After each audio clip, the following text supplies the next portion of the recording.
Hey, all you awesome Lake listeners. Thank you for coming back for more of the Grow, Thrive, Inspire podcast. Today, we have a special guest who recently started her real estate journey from a stay-at-home mom, clothing store owner, and beauty expert to now a successful agent. It's my pleasure to introduce Jennifer Wasilak. Hi, guys. Thanks for tuning in and listening with us today. Jen, are you super excited to be here? I am. It's totally fun. I love doing stuff like this. I love going live on videos, and now this is my first podcast, so I can check that off my list. That's going to be awesome. Awesome. I know we're excited to have you. I can't believe that we've just been rocking and rolling with these episodes. It's so fun. So they've all been awesome because I've been kind of tuning in here and there, and it's really educational, and it's kind of fun just to learn, even if you're not in the market, just to kind of get an inside scoop on what we do. For sure. I love it. So Jennifer, I want to start this episode. Why don't you just start by telling us about you? You also traveled starting at a really young age. Tell us about that and how that shaped you to who you are today. So yes, I got my first passport at 8 weeks old.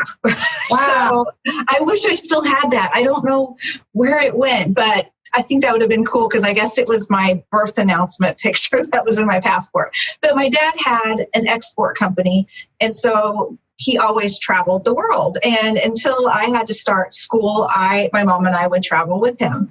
I do remember lots of it, actually, because I think anywhere that you go that's new, if it's in your local United States or if it be abroad, I think it's things you really remember. So even though it's at a young age, I do remember a lot of the surroundings I was around, the type of people, the different cultures. And I think all of that really played into who I am personally.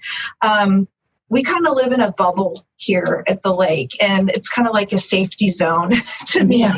It's like the safe spot, and it's just a comfort zone. And that's one of the reasons we moved here, because I love that feeling.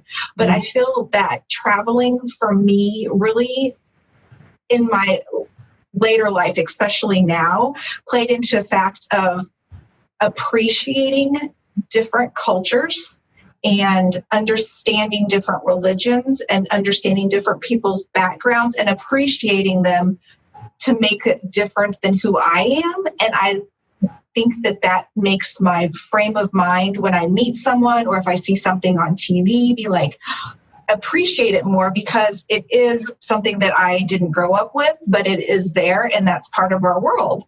And, Absolutely. America is like a big feeding ground for all these cultures. And I think sometimes they aren't, I'm trying to use my words, so they aren't appreciated enough to bringing it into our melting pot and making us really kind of who we are. It's really kind of cool to know that we have all these outside influences, and some people don't step back and realize that it is an outside influence that's affecting us. So I think that helps me appreciate the people I meet in different ways because of who they are. And I love knowing more about those backgrounds, meeting people from different countries. And I just think it's a really neat way to really connect with someone. Yeah, I kind of relate. I mean, I didn't travel as thoroughly as you did, but I did have the opportunity to attend college on Fort Leonard Wood up here. And so being able to attend NC classes with people all over the world and all different branches of military and stuff was definitely eye-opening for me too. It was a really cool experience. Oh my gosh. And you hear the stories of what they've gone through, and it's completely different. And I think it's really neat. Not lots of people get that, like you meeting those type of people, the same situation. Lots of people don't get that type of opportunity. And I think it's something to definitely cherish when you can do it. What was one of your favorite places you've ever been that you loved? Oh my gosh. We went to Trinidad and Tobago a lot. We lived in Trinidad for a summer, and I remember we were kind of in this, it was like a condo compound type thing, but it was the people that lived there, and then there was us.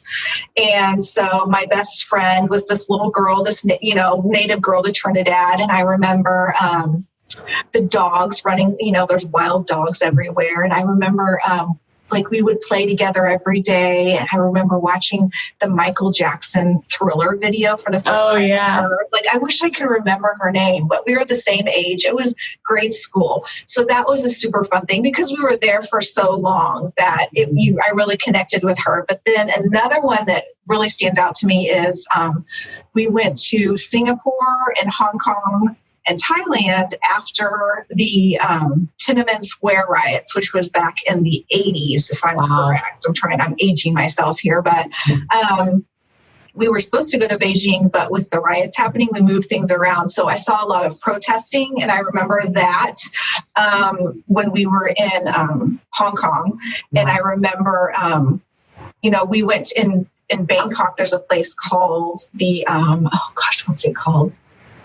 The people live on this river, and you take these boats and you can buy like the native made things, but you go on this river ride and it's literally people living in these huts on the water, and they're bathing in the water and they're washing their dishes in the water. And it's like, wow. I mean, that's one thing that's like, wow, like this is just how they live. And, you go, and then at the end they have their things that they make that you can buy. And it's just, and at that same trip, I mean, this is kind of jumping. I'm kind of a squirrel person sometimes. No, it's okay. The same trip, I remember seeing a man. My mom and I were both blonde, and my dad would always make sure that we always were tight together and holding hands with him. Absolutely. Because of safety reasons.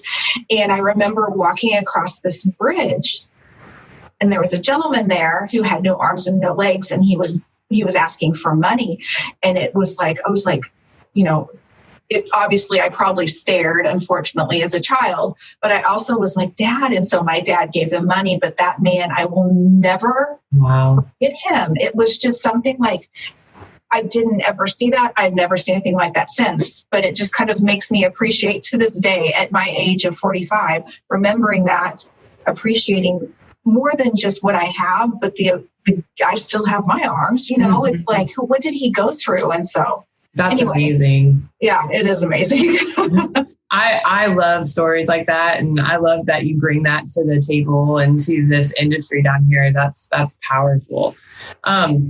You recently just started in real estate. You've been with us for probably almost a year now, I believe. How has that been, like starting out, getting your feet going with real estate? Tell me about that. It's been awesome. So I had no real estate background. I've always been in sales of some sort, always in a people industry type thing. But it's been awesome. So I got my license in August, and I really technically started working in October because that's when my family and I moved up here.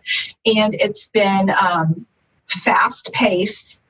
Even through our slow months, it's not slow, and it's always continually moving, and it's always changing.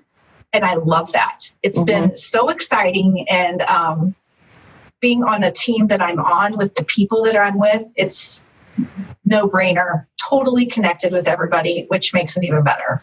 What did that process look like, in 2020 for you to become an agent? Kind of walk me through that process, and then also tell me what made you choose RE/MAX? I went to classes. You could do classes online or in person, and I'm an in-person hands-on learner for sure. So I kicked my husband and my kid out for 2 weeks, literally, and I had the house to myself, and it was like, wow, I'm going back to school. I mean, I got a college degree, and then I went back and got a second college degree. Well, it's like I went back and got a third one kind of in my mind. So it was 2 weeks of 8 to 5 classes. And then at the end, I took my exam and I passed. That's awesome. Oh my gosh. It was mega stressful for me, but it happened. It worked. I did it. I studied. I had a great teacher that would let us text them anything. We had study groups with people in my class. So it was fairly easy to get help. It was, I think researching if you are to go to an in-person class, who the people are that are giving the class. I think that's key to look into who's teaching you, and look at their reviews. And that will be key to helping you decide who you need to take the class with. That's as far as RE/MAX goes, I kind of had like one of my best friends live up here, and that's kind of why we wanted to move up here. She kept saying, oh my gosh, come visit us at the lake. And of course, we were best friends from college. And so the more my husband and I moved up here, we met the people that they associated with. And it was like, my gosh, people are so nice up here. And people are really welcoming. And for the longest time, we tried to get a house up here, and it just didn't fall into place where it happened. We would try to come up and they would sell, or whatever the case might have been. And so it came to a point where I was like, well, I'm going to do real estate and we've got to find a house. And so it just, boom, that's what it was. And I came to RE/MAX because Jason is one of the owners of RE/MAX. And so his wife is one of my college best friends. And it was just, oh my gosh, knowing the way Jason was and the way he has always been with me since college. He's just the guy I wanted to lead the company I work for. So It's been a perfect fit. Yeah, they're incredible people. I'm glad that you branched out into your transition here too. I knew that you weren't locally from here. So not only starting out in real estate, but starting out in a new area as well. What other than your best friend, what drew you here? What did you love about the area here? Besides her, and besides the people that we've met, I mean, that I think would have been the number one thing. Everyone here is so nice and so genuine, and they welcome you into their home, and they want to sit down and have a coffee with you and tell you a story. Besides that, it's beautiful. It is beautiful. We are outside peoples, and we live in the woods. We don't live on the lake, but that's because we have lots of big dogs, and that's just, that's where we are for now. But we love to be outside. And with the people being nice and us being able to be in nature, it was like a no-brainer that this is where we should be, for sure. We lived in Colorado at one point, and of course, Colorado is beautiful. Yes, gorgeous.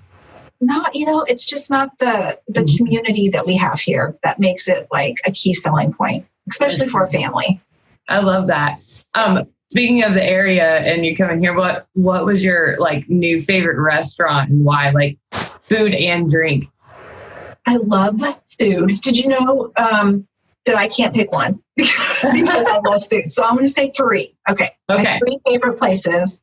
Tucker's Shuckers. I love their lobster macaroni. I don't eat low calorie, by the way. I love their lobster macaroni. And then to get to drink there, I would do one of their apple cider beers with a shot of Fireball. Yeah. That's restaurant number one. Restaurant number two would be Papa's Pizza, which we had down in Springfield, Missouri, which is kind of where we were, but we've never been. Well, it's delicious. It's so good. I love the atmosphere of the little building, and then there's a few tables outside so you can sit outside, and that's totally fun. And their chocolate chip cookies are the bomb diggity. And there, what do I drink? Oh, they have a really fun beer menu that always kind of switches up. So it's neat to try to pick one of the new ones that pops up on there. That's one of my favorites too. I definitely like being able to try their in-house creations. Yes. So I love that place. And their live music is great too. Yeah. And then, oh gosh, those are my top two, I would say. But I also love Shorty Pants because of the Cajun food. Yeah. Which is really good too. So, oh my gosh, the Reserve. How do I forget the Reserve? Oh my gosh, they have the best cornbread. They have the best cornbread. Everything there is delicious. But this cornbread, it's so silly that I'm talking about cornbread this way, but it's not normal cornbread. If you could get the cornbread for a meal and maybe a salad or something, and then a nice glass of white wine, I would be set. That's awesome. So, yeah. I love all those places too. So you're definitely on point. Yeah.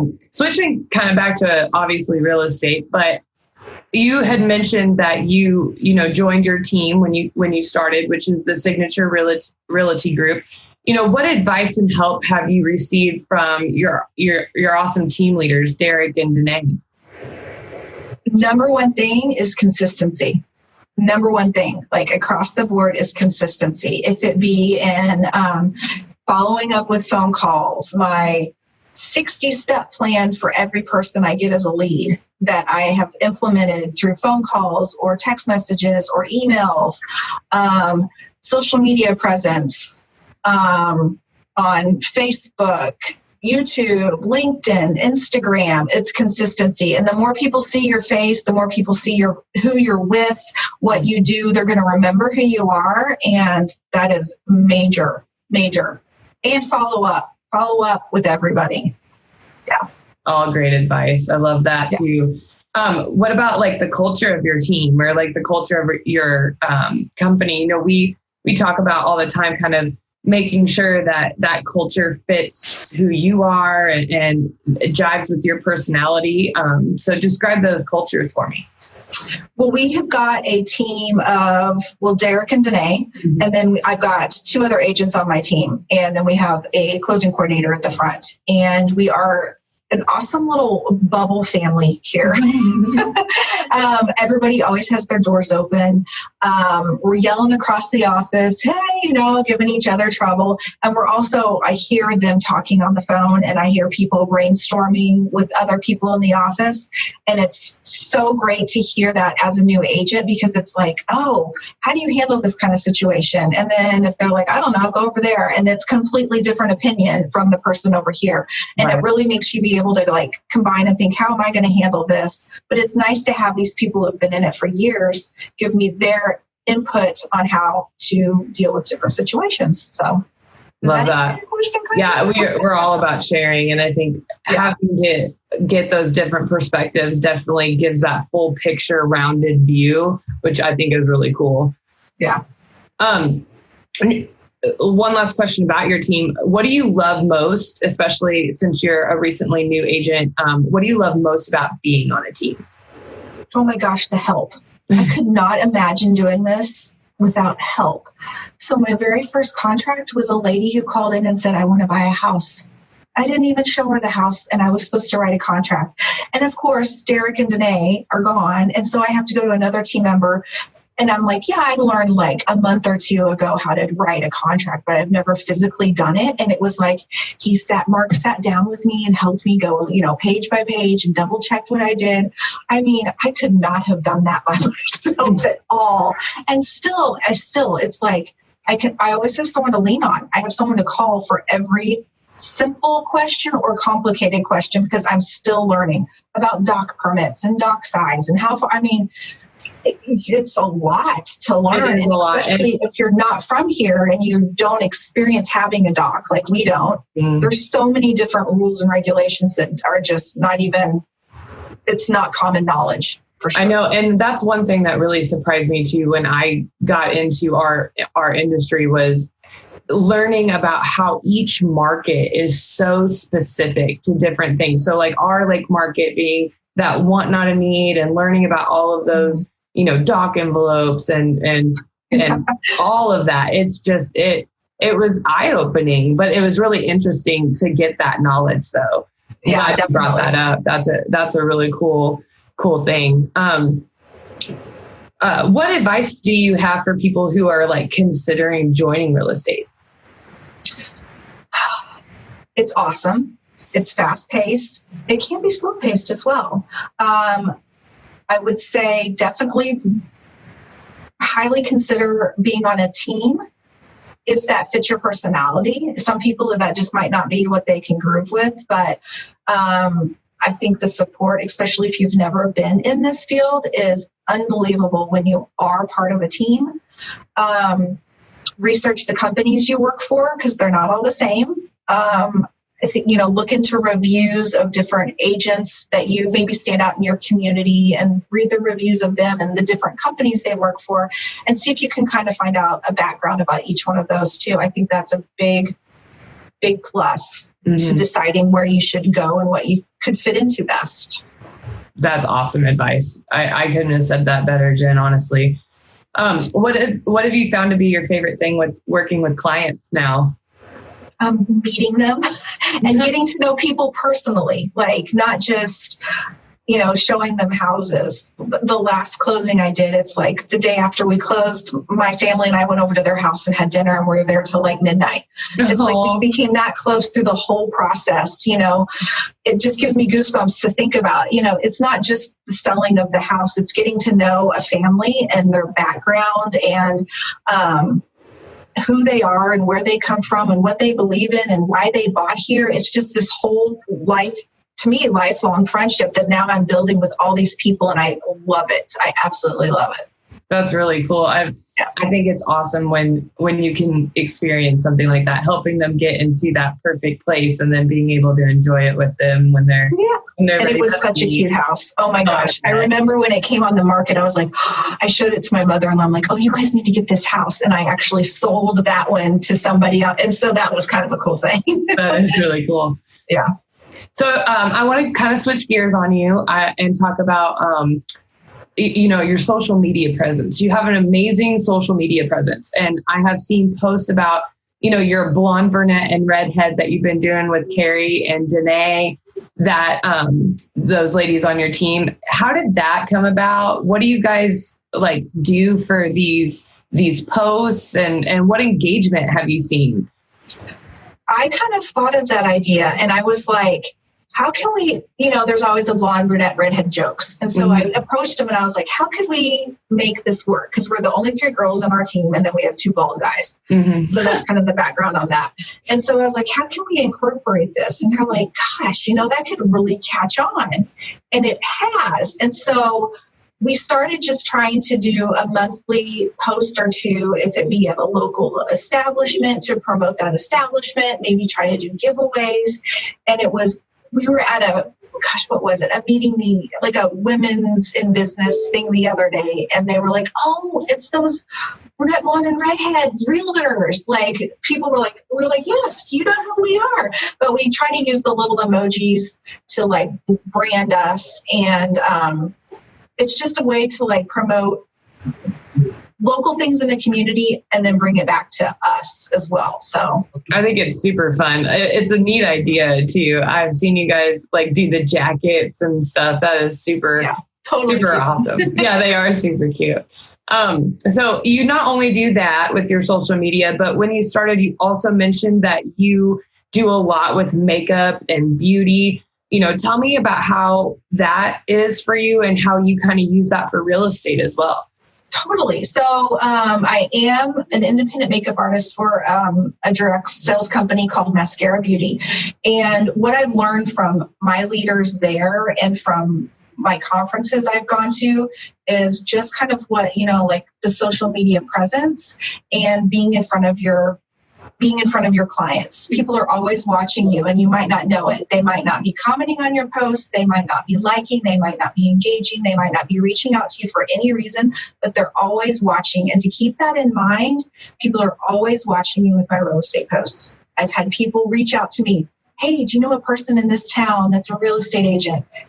They remembered me. That was the point of me being on social media all the time, is remember who I am and remember what I do. And I think it's key to success in this business or any other business. So that's, I took that majorly from my makeup thing. It's a priority to me to be on Facebook, Instagram, YouTube, LinkedIn every day on all platforms for both of my businesses, because I don't want people to forget what I do. Well, I know that I'm personally a part of your makeup group, and I got to tell you, you made a post a week ago about the proper way. It was a diagram about the proper way to wear makeup. And I totally started doing my eyeliner that way. And I love it. I love it. See? I know. And I didn't even know, maybe you liked it or something, but you didn't comment, but you still saw it. And that's what the key is you still see those posts that people do, and they're going to remember what you do. So, and they'll come back to you eventually for something.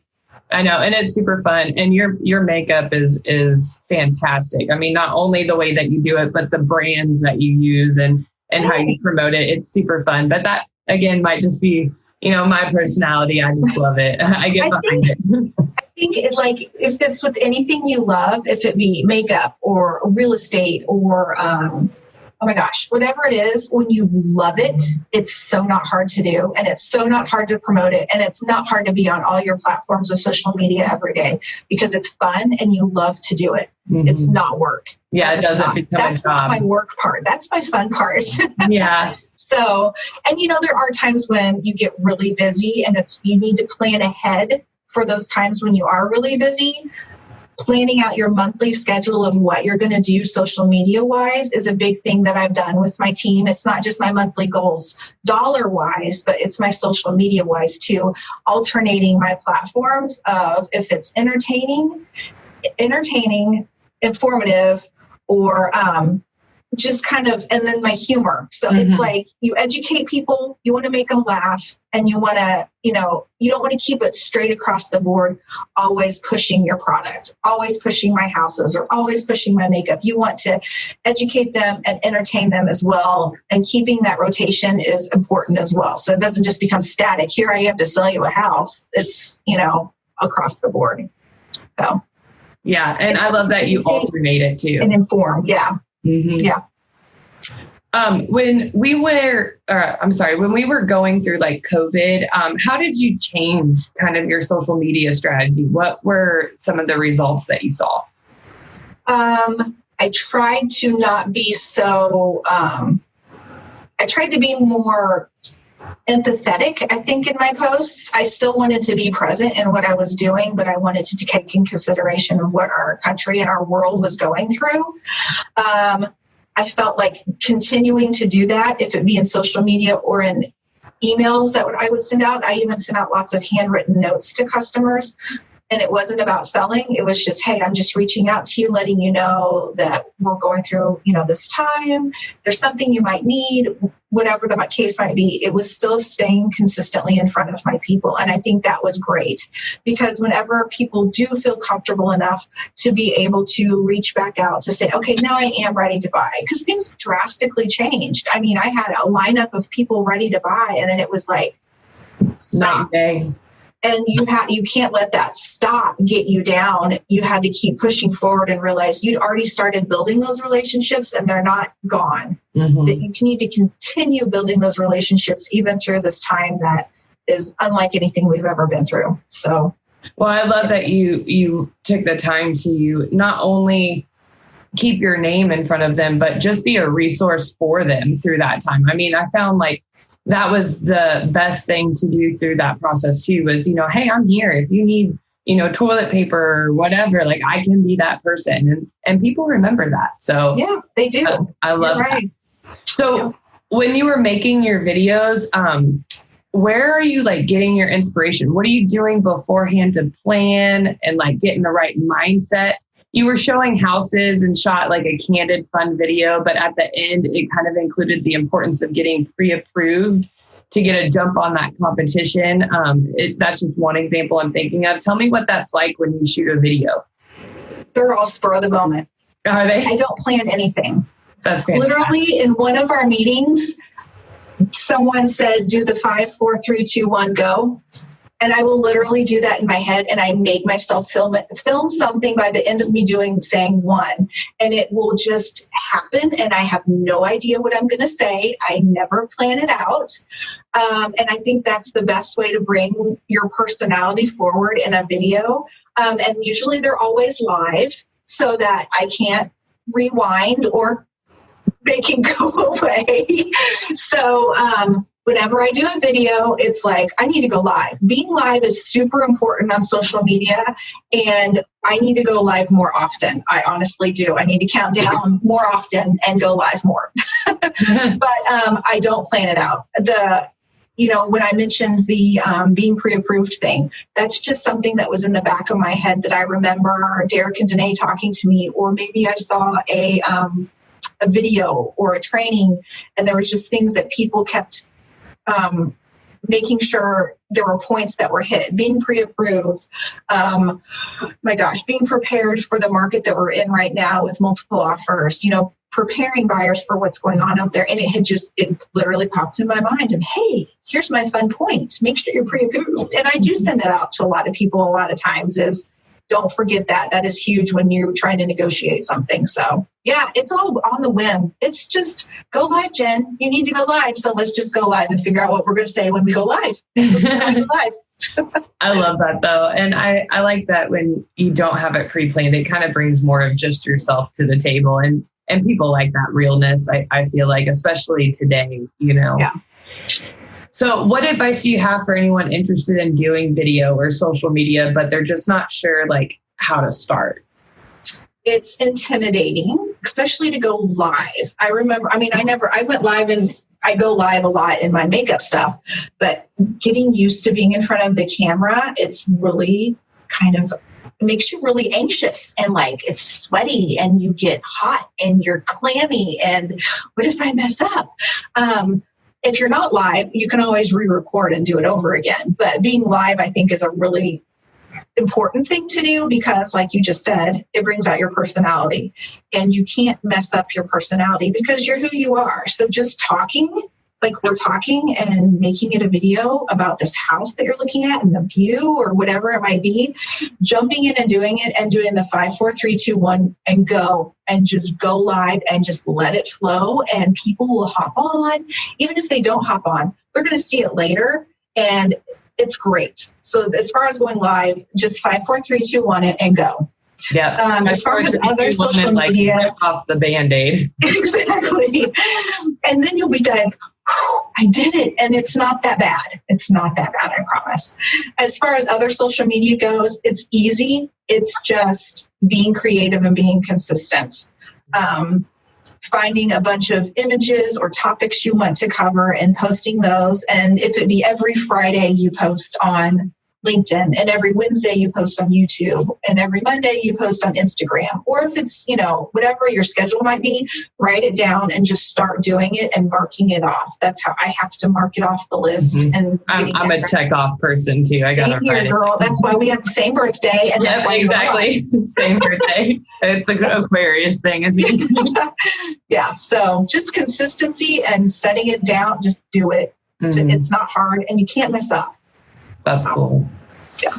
So at the end of each episode, I like to have a little fun with a 3-part question. And I always love hearing like the different answers. I get different answers every time. So it's kind of cool. Okay. So Jen, first question, where is an area of your life or in your business that you would like to grow more in? Oh, goodness. Shouldn't I be all grown by now? I'm 45. You don't look 45, girl. I would have to say the knowledge of my industry. I would really like to grow more and know more about the building aspect of homes and the construction so that when I go and I view a property, if it's a condo or a home, I have more knowledge in that. I think that would be real beneficiary to myself because I do ask the guys in the office who've done construction or ask my husband who's done construction, but I would like to know definitely more about the building aspect. Yeah. That's a great answer.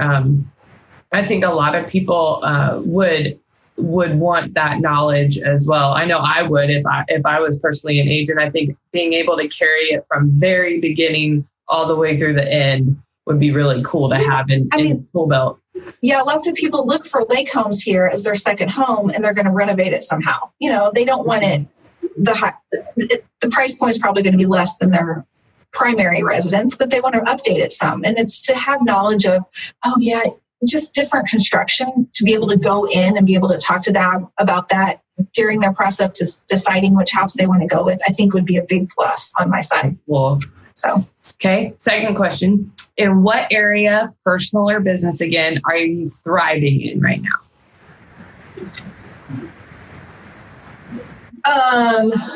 My people skills. There you go. That one. Mm-hmm. I talk to everyone. Oh my gosh. Yeah, my mom was the same way. Both my parents have passed away, but my mom would talk to absolutely everyone. There was not a stranger. Person in the checkout line at the grocery store. Yes, I'm that person. Oh, look at this shirt I found. Oh my gosh, how cute this is. At Target, because I'm by myself, whatever. I feel like I talk to everyone. And it kind of embarrasses my husband and my kids sometimes, I think, but Yeah, I talk to everybody. I love it. I'm kind of the same way. I know Jeff and Jason are always like, you don't know a stranger. Yeah. Like, I just like talking to people. Same here. Okay, last one. What inspires you? The people that succeed that are my friends. Mm-hmm. That inspires me. When I see the people that I know like doing really well, if it be in the same business or a different business, I'm like, that is awesome. And I want to know how to do that as well. And I think it's across the board. If it's they're succeeding in their business or their relationship with their spouse or with their child or whatever it might be, it would have to be my friends succeeding that I look up to. That really inspires me. I love that. Yeah. Well, Grow, Thrive, Inspire listeners, we could not be more thankful to Miss Jennifer for bringing her fun personality and ideas here and sharing it with us. We have more episodes coming, so be sure to tune back in on Wednesdays and like and subscribe to our page for the latest updates. Also, be sure to check out our RE/MAX Lake of the Ozarks Facebook page for any open houses coming up. Open houses are posted on Thursdays for the upcoming weekend. We know that the lake is a special place, and we love to make it even more special for you. And remember to always grow, thrive, and inspire, both personally and professionally. We'll see you soon.